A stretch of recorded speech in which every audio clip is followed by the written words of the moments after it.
उस दिन साडे कोले भोग लवाउण वाली किरपान सी, एक छोटी जिहनूं भोग लवाया जांदा गुरमर्यादा दे विच। आ साडे कोल शास्त्र भी उहदे कोई नहीं सी।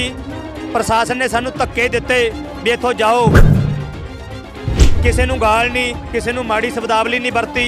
साडे ते लाठी चार्ज किया गया, साडी बाणी ते बाणी की बेअदबी की है प्रशासन ने, दिल्ली दे ने, RS दे बंदियां ने, BJP की सरकार ने साडी पग रोली गया। असी फिर भी प्रशासन नूं बेनतियां कीतियां वीर भी साडी पग रोली है, साडे ककारां दी बेअदबियां कीतियां जा रही ने, साडे लाठी चार्ज किया गया, सिर दे विच टांके बहुत लगे सी। बाकी इस तरह का पशु नूं भी नहीं कुटदे जिस तरह साडे ते प्रशासन ने, RS दे बंदियां ने, BJP सरकार ने जो कीता गा। दीप नूं मतलब जेल विच कीता गया जां लखे दे परचे कीते गए ने। कल नूं फिर असीं संघर्ष का हिस्सा बन के खड़े हैं किसान भरावां दे लई, ते कल नूं साडे दे परचे करनगे तां फिर साडे मगर कोई जाऊगा। संयुक्त मोर्चे वालों पंजाब में बुलाईਆਂ ਜਾਂਦੀਆਂ किसान सम्मेलन तहत अज किसान सम्मेलन ਵੱਡਾ ਹੋਇਆ संगरूर जिले के ਚੱਠਾ ਨਰੇੜਾ ਪਿੰਡ ਦੇ ਵਿੱਚ, ਜਿਸ ਦੇ संयुक्त मोर्चे वालों ਵੱਡੇ किसान आगुओं वालों शिरकत की गई। उत्थे ही पंजाब की समूची फिल्म इंडस्ट्री के नाल, संगीत इंडस्ट्री के नाल जुड़े हुए कलाकारों वालों भी शिरकत की गई। उसदे नाल ही धार्मिक शख्सियतों वालों भी इस मोर्चे में आके किसानों नूं, नौजवानों नूं, मजदूरों नूं लामबंद करके प्रेरित किया गया। दिल्ली नाल जुड़न दा साडे नाल मौजूद ने बाबा जग्गी भंधीर जी, कि जिहड़े कि पिछले दिनी ਸਿੰਘੂ बार्डर ते हुई ਜਾਂ दिल्ली के बार्डर तो हिंसा दौरान दुश्मनों नाल भिड़े, दंगाकारी नाल भिड़े तस्वीरां वायरल हुई सन बड़ियां। साडे नाल ने बाबा जग्गी भंधीर जी। बाबा जी स्वागत है जी। ਵੀਰ जी सारी संगत नूं फतेह अर्ज करदे हैं। वाहिगुरू जी का खालसा, वाहिगुरू जी की फतेह जी। बाबा जी दिल्ली के 26 जनवरी की घटना तो अज तक की कल मलोड़ की घटना नूं किवें देखदे हो? की कुछ वापरिया अपने घटनाक्रम प्रति की विचार ने? मलोट बारे पता नहीं जी कुछ। मलोड़ दे विच घट वरता सी नाम ते ठीक है जी। दिल्ली दे विच जिहड़ा 26 जनवरी नूं घटनाक्रम होया ਉਹਦੇ ਬਾਰੇ ਕੀ ਕਹਿਣਾ ਚਾਹੋਗੇ, ਕੁਝ ਚਾਨਣਾ ਸਾਡੇ ਦਰਸ਼ਕਾਂ ਲਈ? क्योंकि वीर जी सारे इंटरनेट के जरिए सारी संगत मतलब पूरा वर्ल्ड इंडिया में सारे देख चुके हो।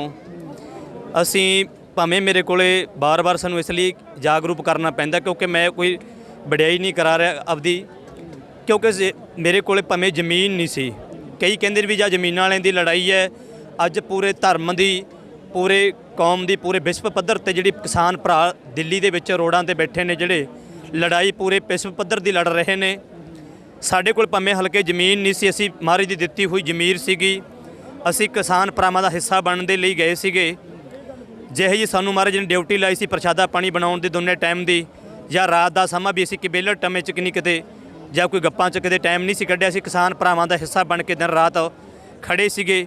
ਜਿਹੜਾ 26 जनवरी वाले दिन की जिहड़ी घटना वरती है, ਜਾਂ ਸਾਡੇ ਯੂਥ ਨੂੰ, ਨਵੀਂ ਨੌਜਵਾਨੀ ਨੂੰ ਕਿਹਾ ਜਾਂਦਾ ਵੀ ਜਾਂ ਤਾਂ ਹੁੱਲੜਬਾਜ਼ ਨੇ ਜੀ, ਇਹ ਨਸ਼ਈ ਹੋ ਗਏ, ਇਹ ਚਿੱਟੇ ਦੇ ਆਦੀ ਹੋ ਗਏ, ਤਾਂ ਸਾਡੇ ਬਾਪੂਆਂ ਦਾ ਕਹਿ ਦਿਓ, ਸਾਡੇ ਲੀਡਰ ਸਾਹਿਬਾਨਾਂ ਦਾ ਹਿੱਸਾ ਬਣਨ ਦੇ ਲਈ ਗਏ ਸੀਗੇ। ਅਸੀਂ ਆਪ ਵੀ, ਸਾਡੀ ਨੌਜਵਾਨੀ ਵੀ, ਜਿਹੜਾ ਸਾਡੇ ਦਿੱਲੀ ਦੇ ਰੋਡਾਂ ਦੇ ਵਿੱਚ ਅਸੀਂ ਨਗਲੋਈ ਜਿਹੜੀ ਘਟਨਾ ਵਰਤੀ ਹੈ, ਅਸੀਂ ਕਿਸਾਨ ਭਰਾਵਾਂ ਦਾ ਤੇ ਸਾਡੇ ਨੌਜਵਾਨ ਵੀਰਾਂ ਦਾ ਹਿੱਸਾ ਬਣ ਕੇ ਖੜੇ ਸੀ।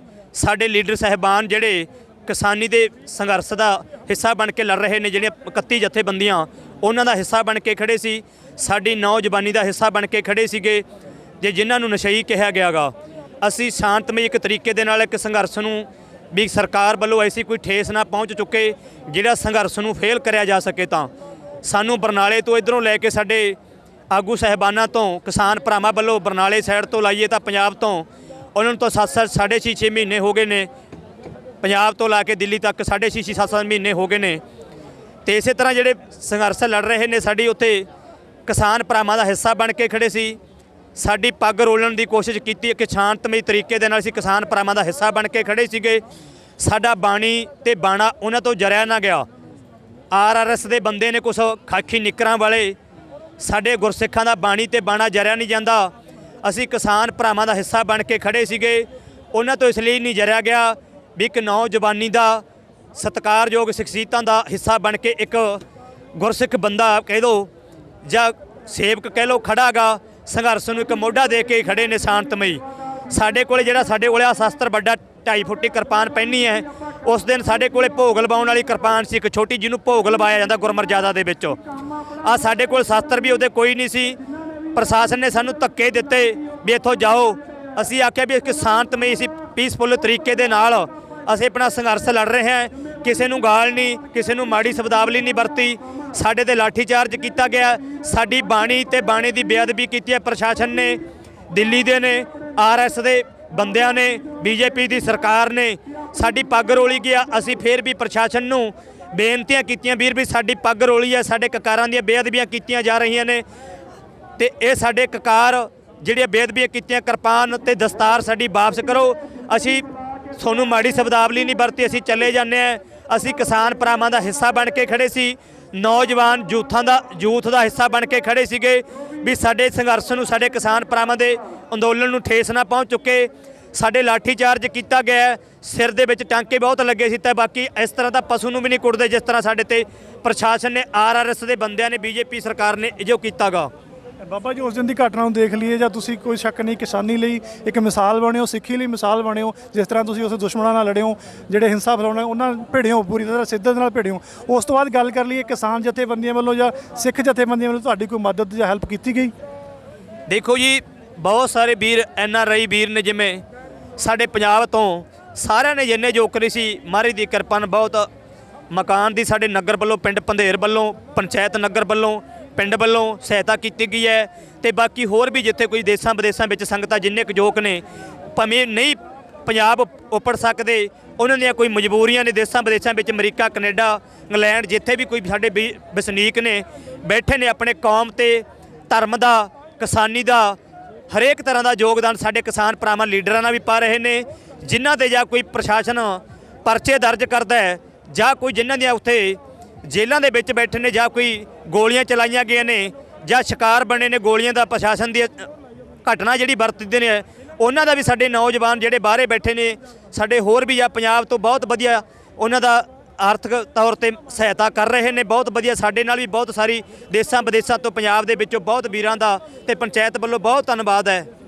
ਬਾਬਾ ਜੀ, ਮੈਂ ਮਲੋੜ ਦੀ ਘਟਨਾ ਜ਼ਿਕਰ ਕੀਤਾ ਸੀ, ਮੈਂ ਦੱਸ ਦੇਵਾਂ ਕਿ ਮਲੋੜ ਦੇ ਵਿੱਚ ਪਿਛਲੇ ਦਿਨੀ ਇੱਕ ਬੀਜੇਪੀ ਦੇ ਲੀਡਰ ਨੂੰ ਕਿਸਾਨ ਯੂਨੀਅਨ ਨਾਲ ਕੁਝ ਬੰਦਿਆਂ ਵੱਲੋਂ ਘੇਰਿਆ ਗਿਆ, ਵਿਦਰੋਹ ਕੀਤਾ ਗਿਆ, ਉਹਦਾ ਵਿਰੋਧ ਕੀਤਾ ਗਿਆ। ਉਹਦੇ ਵਿੱਚ ਤਹਿਤ ਜਿਨ੍ਹਾਂ ਨੇ ਉਹਦਾ ਵਿਰੋਧ ਕੀਤਾ ਉਹਨਾਂ ਦੇ ਪਰਚੇ ਦਰਜ ਕੀਤੇ ਗਏ, ਉਹਦਾ ਉਲਟ ਜਿਹੜੇ ਬੀਜੇਪੀ ਵਾਲੇ ਨੇ ਉਹਨਾਂ ਨੂੰ ਸੁਰੱਖਿਆ ਦਿੱਤੀ ਗਈ। ਪਰੰਤੂ ਦੂਜੇ ਪਾਸੇ ਆਪਾਂ ਦੇਖਿਆ ਅੱਜ ਤੱਕ ਦਿੱਲੀ ਤੋਂ 300 ਤੋਂ ਵੱਧ ਜਿਹੜੇ ਹਾਦਸਾ ਹੋ ਚੁੱਕੇ ਨੇ, ਉਹਨਾਂ ਦੀਆਂ ਲਾਸ਼ਾਂ ਆ ਚੁੱਕੀਆਂ ਨੇਗੀਆਂ। ਉਹਨਾਂ ਪ੍ਰਤੀ ਸਰਕਾਰ ਦਾ ਕੋਈ ਰਵੱਈਆ ਨਹੀਂ ਬਣਿਆ, ਕੋਈ ਇਨਸਾਫ ਨਹੀਂ ਮਿਲਿਆ, ਉਲਟ ਇਨਸਾਫ ਮੰਗਣ ਵਾਲੇ ਲੋਕਾਂ ਤੇ ਪਰਚੇ ਦਰਜ ਕੀਤੇ ਜਾ ਰਹੇ ਨੇ। ਕਿਵੇਂ ਦੇਖਦੇ ਹੋ ਸਰਕਾਰ ਦੇ ਇਸ ਵਤੀਰੇ ਨੂੰ? ਦੇਖੋ ਵੀਰ ਜੀ, ਬਹੁਤਾ ਮੈਨੂੰ ਕੁਛ ਨਹੀਂ ਆਉਂਦਾ ਤੇ ਮੈਂ ਨਾ ਅਨਪੜ੍ਹ ਹੈ, ਸਾਨੂੰ ਕੁਛ ਨਹੀਂ ਆਉਂਦਾ। ਮਹਾਰਾਜ ਦੀ ਪ੍ਰਫਾਈ ਜੋ ਬੁਲਾਉਂਦੇ ਨੇ ਅਸੀਂ ਉਹਨਾਂ ਕੁ ਬੋਲਦੇ ਹਾਂ। ਤੇ ਜੇ ਆਪਾਂ ਇਹ ਚੀਜ਼ ਦੇਖੀ ਤੇ ਭਾਈ ਤਾਰੂ ਸਿੰਘ ਵੀ ਇੱਕ ਖੇਤੀ ਪੱਤੀ ਕਰਨ ਵਾਲੇ ਸੀਗੇ, ਕਿਉਂਕਿ ਇਤਿਹਾਸ ਵਿੱਚੋਂ ਲੈ ਲੈਂਦੇ ਜਿੰਨਾ ਕਿ ਮੈਂ ਸੁਣਿਆ। ਭਾਈ ਤਾਰੂ ਸਿੰਘ ਵੀ ਇੱਕ ਖੇਤੀ ਕਰਨ ਵਾਲੇ ਸੀਗੇ, ਜਿਹੜੇ ਪੂਲੇ ਪਿੰਡ ਦੇ ਵਿੱਚ ਆਏ ਗਿਆ ਨੂੰ, ਮਜ਼ਦੂਰਾਂ ਨੂੰ, ਗਰੀਬਾਂ ਨੂੰ, ਜਿਹੜੇ ਵੀ ਧਰਮ ਦਾ ਆਉਂਦਾ ਸੀ, ਮੁਸਲਮਾਨ ਆਉਂਦਾ ਸੀ, ਕੋਈ ਜੈਨੀ ਆਉਂਦਾ ਸੀ, ਕੋਈ ਬੋਧੀ ਆਉਂਦਾ ਸੀਗਾ, ਹਿੰਦੂ ਧਰਮ ਦੇ ਵੀਰ ਕੋਈ ਆਉਂਦੇ ਸੀ, ਹਰ ਇੱਕ ਨੂੰ ਭਾਈ ਤਾਰੂ ਸਿੰਘ ਜੀ ਪ੍ਰਸ਼ਾਦਾ ਲੰਗਰ ਪਾਣੀ ਘਰ ਵਿੱਚੋਂ ਛਕਾਉਂਦੇ ਹੁੰਦੇ ਸੀ। ਇੱਕ ਖੇਤੀ ਪੱਤੀ ਕਰਨ ਵਾਲੇ ਸੀਗੇ, ਪਰ 22 ਦਿਨ ਮਤਲਬ ਜਿਹੜਾ ਉਹਨਾਂ ਦੇ ਵੀ ਖੋਪੜ ਲਾਹ ਗਿਆ ਸੀ ਭਾਈ ਤਾਰੂ ਸਿੰਘ ਜੀ ਦਾ। ਉਹ ਵੀ ਤੇ ਇੱਕ ਕਿਸਾਨ ਸੀਗਾ, ਜਿਹੜਾ ਹੁਣ ਦਿੱਲੀ ਦੇ ਰੋਡਾਂ ਤੇ ਬੈਠਾ, ਉਹ ਵੀ ਇੱਕ ਕਿਸਾਨ ਹੈ। ਆਪਦੇ ਹੱਕਾਂ ਦੇ ਲਈ, ਮਜ਼ਦੂਰਾਂ ਦੇ ਲਈ, ਹਰ ਇੱਕ ਧਰਮ ਦੇ ਲਈ, ਜਿਵੇਂ ਕਹਿੰਦੀ ਆੜਤ ਵੀਰਾਂ ਦੇ ਲਈ, ਹਰ ਇੱਕ ਦਾ ਹਿੱਸਾ ਬਣ ਕੇ ਜਿਹੜਾ ਇਹ ਪੂਰੇ ਇਕੱਲੇ ਕਿਸਾਨਾਂ ਦਾ ਕੰਮ ਨਹੀਂਗਾ, ਇਹ ਸਾਰੇ ਸਾਡੇ ਜਿਹੜੇ ਨੌਜਵਾਨ ਵੀਰ ਨੇ, ਅਸੀਂ ਸੰਘਰਸ਼ ਦਾ ਹਿੱਸਾ ਬਣ ਕੇ ਖੜਾਂਗੇ। ਜਿੰਨੇ ਵੀ ਕੋਈ ਲੰਗਰ ਲਾਏ ਨੇ ਸਾਰੀਆਂ ਸਤਾਵਾਂ ਨਾਲ ਖੜੇ ਨੇ। ਜੇ ਕਿਤੇ ਕਹਿੰਦੇ ਨੇ ਵੀ ਜਾਂ ਕੋਈ ਦੀਪ ਨੂੰ ਮਤਲਬ ਜੇਲ੍ਹ ਵਿੱਚ ਕੀਤਾ ਗਿਆ ਜਾਂ ਲੱਖੇ ਦੇ ਪਰਚੇ ਕੀਤੇ ਗਏ ਨੇ, ਕੱਲ੍ਹ ਨੂੰ ਫਿਰ ਅਸੀਂ ਸੰਘਰਸ਼ ਦਾ ਹਿੱਸਾ ਬਣ ਕੇ ਖੜੇ ਹਾਂ ਕਿਸਾਨ ਭਰਾਵਾਂ ਦੇ ਲਈ। ਤੇ ਕੱਲ੍ਹ ਨੂੰ ਸਾਡੇ ਦੇ ਪਰਚੇ ਕਰਨਗੇ ਤਾਂ ਫਿਰ ਸਾਡੇ ਮਗਰ ਕੋਈ ਜਾਊਗਾ। ਸਾਡੇ ਵਿੱਚ ਦੀ ਜੇ ਕੋਈ ਆਪ 'ਚ ਦੀ ਪਿੰਡ ਤੌਰ ਤੇ ਜਾਂ ਪੰਜਾਬ ਤੌਰ ਤੇ ਕੋਈ ਬਖਰੇਵੇਂ ਹੋਣਗੇ, ਪੋਲੀਟੀਕਲ ਪਾਰਟੀਆਂ ਦੇ ਹੋ ਸਕਦੇ ਨੇ, ਆਪ 'ਚ ਦੀ ਹੋਣਗੇ, ਅਸੀਂ ਇੱਕ ਹੈ। ਜੇ ਕੋਈ ਰੌਲਾ ਹੋਊਗਾ ਅਸੀਂ ਆਪ ਪੰਜਾਬ ਆਪਦੇ ਮੈਂਬਰਾਂ ਦੇ ਵਿੱਚ ਘਰ ਆ ਕੇ ਨਿਬੇੜ ਲਾਂਗੇ। ਹੁਣ ਸਾਡੀ ਜਿਹੜੀ ਦਿਮਾਗ ਦੀ ਸੋਚ ਹੈ, ਨੌਜਵਾਨੀ ਨੂੰ ਵੀ ਅਪੀਲ ਕਰਦੇ ਹਾਂ, ਜਾਂ ਜਿੱਥੇ ਕਿੰਨੇ ਵੀ ਪਿੰਡੂ ਨੇ ਜਾਂ ਪਿੰਡ ਦੇ ਵਿੱਚ ਨੇ ਜਾਂ ਵਸਨੀਕ ਨੇ, ਅਸੀਂ ਇੱਕ ਸੋਚ ਲੈ ਕੇ ਤੁਰਾਂਗੇ ਤੇ ਧਰਮ ਦੇ ਲਈ ਤੇ ਜਿਹੜਾ ਕਿਸਾਨੀ ਦੇ ਲਈ ਤੇ ਲੀਡਰਾਂ ਦਾ ਹਿੱਸਾ ਬਣ ਕੇ ਲੜਾਂਗੇ। ਕਿਸੇ ਤੇ ਕਿੰਤੂ ਪ੍ਰੰਤੂ ਨਾ ਕਰੋ। ਇਸ ਵਕਤ ਜਿਹੜਾ ਇਹ ਜੇ ਸਮਾਂ ਗਾ, ਸਾਨੂੰ ਇੱਕ ਹੋ ਕੇ ਲੜਨ ਦਾ ਜਿਹੜਾ ਸਮਾਂ ਦਾ ਇੱਕ ਸਾਂਝਾ ਭਾਰਤ ਪ੍ਰਤੀਕ ਬਣਾਉਣਾ ਚਾਹੀਦਾ ਹੈ, ਅਸੀਂ ਬਿੱਲਾਂ ਨੂੰ ਰੱਦ ਕਰਵਾ ਸਕੀਏ ਜੀ। E5 ਚੈਨਲ ਪੰਜਾਬੀ ਹੁਣੇ ਸਬਸਕ੍ਰਾਈਬ ਕਰੋ, ਬੈਲ ਆਈਕਨ ਤੇ ਕਲਿੱਕ ਕਰੋ।